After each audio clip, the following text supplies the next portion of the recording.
Hey guys, so I've been reading this book called Atomic Habits by James Clear for some time now. If you haven't read this book, I highly recommend you give it a read or a listen on Audible or buy it on Apple, iTunes, and listen to it there. I like to listen to books more than I like to read books, though I do value reading books. Anyways, I want to give you guys a summary of this book because it's revolutionized the way that I look at lifestyle changes and developing good habits. He puts the information in such an understandable framework that it really begins to click for you and make sense as to how you can begin to actually change your behaviors for the long run. One of the most important insights I got from this book is the value of identity. The fact that your identity is what dictates your behavior. If you believe you are a smoker, for instance, when you try to quit smoking and someone hands you a cigarette, the way that you respond if you have the wrong identity is, no, I'm trying to quit smoking. If you're truly trying to quit smoking, the way that you respond is, it's better for you to say, no, I'm not a smoker.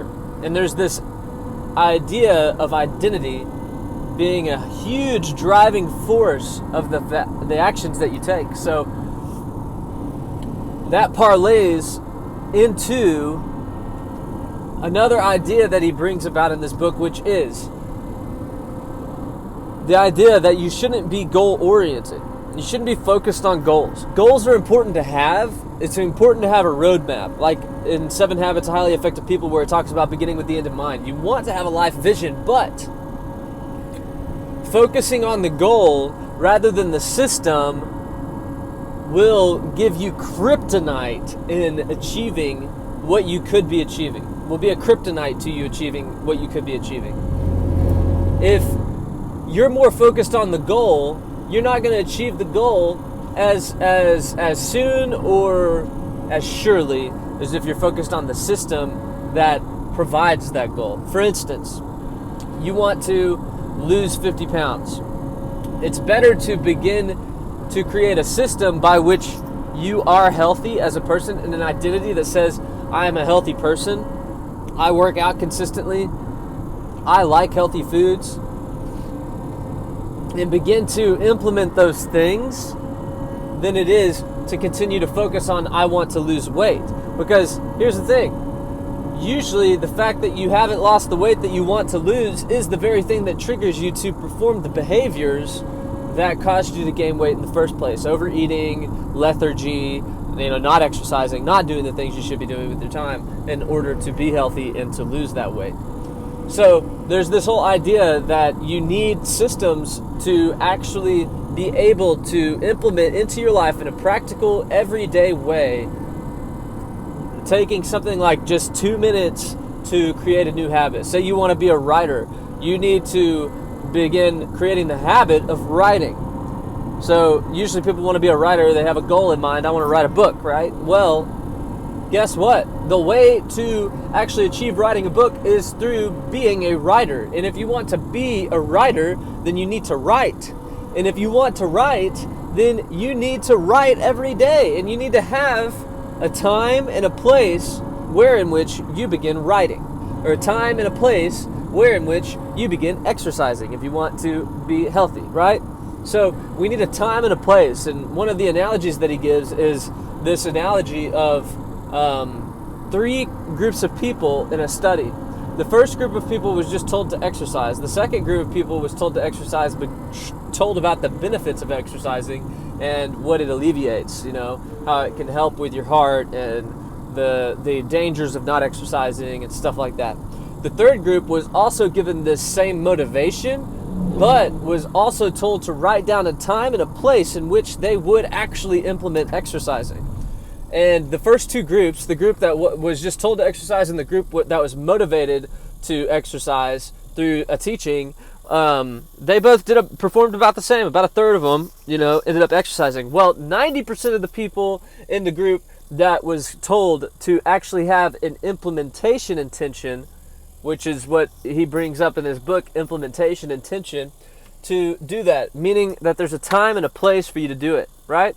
That's another way that you can develop good habits within your life. Have a time, have a place, and don't make it too much. There's this idea that he brings about in the book of 1% improvements, that you can improve every day, day in and day out. You don't need, if you want to begin exercising, you don't need to, especially if you're out of shape, you don't need to just do like an hour-long exercise and then try to make that a lifestyle.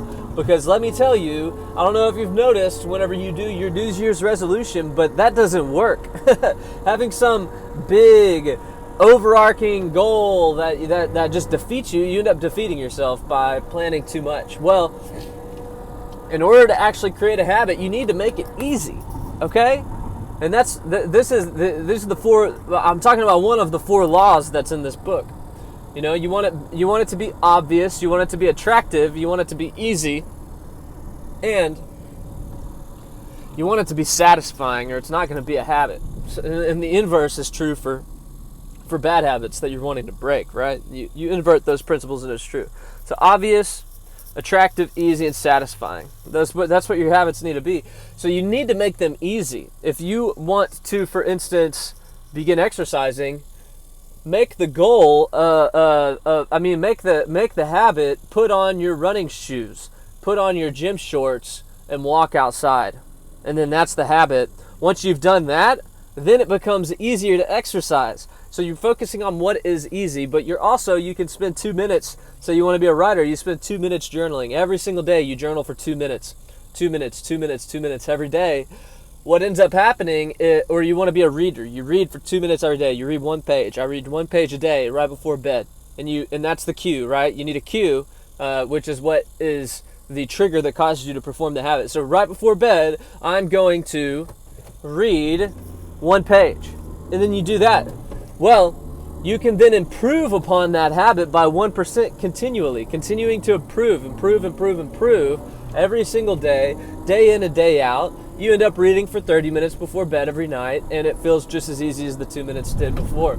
Or you have it so easy that once you actually get started in it, you find yourself reading for 30 minutes. Say you have the habit, I want to read 1 page, but once you've read that 1 page, you're like, well, I might as well read another. Or say you have a dish full of dishes, or a dish sink full of dishes, and you say, I'm going to do 1 dish. Well, how much more difficult is it to just keep doing the dishes, right? You want to keep doing the dishes. So it's this whole idea that you want to make it easy. Your habit needs to be easy. It needs to be obvious. So there needs to be an obvious cue. There needs to be something obvious for you. After I brush my teeth, I'm going to. Then this is an idea of habit stacking, using cues to habit stack, which is another idea it brings about in the books, habit stacking. You want to use cues that cause you to habit stack, which is stacking on something on top of a habit you're already doing. So if you're wanting to implement this book, I would say that the first step is to write down your behaviors. Write down what you do with your life, whether it's good, bad, or neutral. Wake up at this time, hit my alarm, put my phone here, watch Facebook, take a poop, make breakfast, make coffee. All the different habits that you do, just write down what you do with your time. Write it down. Write down what you do with your day. Keep a journal about it, and then do that for about a week, and then look over it and see what's bad and what's good in your life. What do you want to keep? What do you want to throw out? And what do you want to add? Who do you want to be with your life? And this whole idea of atomic habits, that small things are the things that actually lead to amazing results. Small, seemingly insignificant things, because the thing about habits is that they are automated. They're automatic. You don't even realize you're doing it. You won't even realize that you yourself are performing this habit. You're not even going to realize it. That's the thing about it. But they're atomic. They produce crazy results. So you don't need to focus on consistently cleaning your room, right? You want to focus on the systems that got your room dirty in the first place. And that's what the premise of this book is focusing on the systems that actually produce the results you're experiencing in your life. So if you're experiencing a dirty room over and over again that you're feeling overwhelmed by and then having to clean, the question becomes, if you're using the principles James Clear talks about, is how do I change the very problem from occurring. What can I put within myself, within my life, that would keep my room from getting dirty, that would keep my car from getting disorganized? So, for instance, say my car's a little messy right now. Something that I could do instantly is have a new rule. When I turn the keys off of my ignition, I look in my Jeep for any trash that's around, pick it up, and throw it away in the trash can. Right? Say I do that consistently. Do it consistently. I already have the habit of turning off my Jeep. I don't even think about doing that, right? Well, there's going to come a time where I don't even think about picking up the trash. I just do it. It just gets done. It's something that's automated. It's something that's so natural I don't even think about it anymore. Once that happens, then I can have it stack on that. Once I've thrown this into the trash, I then look around my house once I get home for any trash. Or maybe once I throw it into the trash, I do 10 push-ups. And you just do 10 push-ups. And it's this idea of stacking. Now, you don't want to stack too much too soon, or you're just going to defeat yourself. So there's a balance to be had when it comes to this. You need to be patient with yourself, but you also need to push yourself, which is another principle that he brings up in this book. I forget what it's called, but it's basically this chart with this S-curve on it, and you want to, and then you have two parallel lines, and then you have an S-curve, and it's talking about motivation and staying consistent with something and not losing heart in doing something. And basically the premise is, if it's too hard, which is that first line up here, if you're pushing and it's too hard, then you're going to stop doing it. And then the line down here, and if it's too easy, then you're going to stop doing it. You have to be consistently able to do something while simultaneously pushing and challenging yourself to be really truly feeling alive, feeling like you're doing something alive, right? You have to be pushing yourself. You have to push. You got to push through your emotions. You got to push through the difficulties that come with life. And I'm at the shop. I'm about to do some things that I need to get done. Peace, guys. Have a good day. Atomic Habits by James Clear. Read it. It's a good one.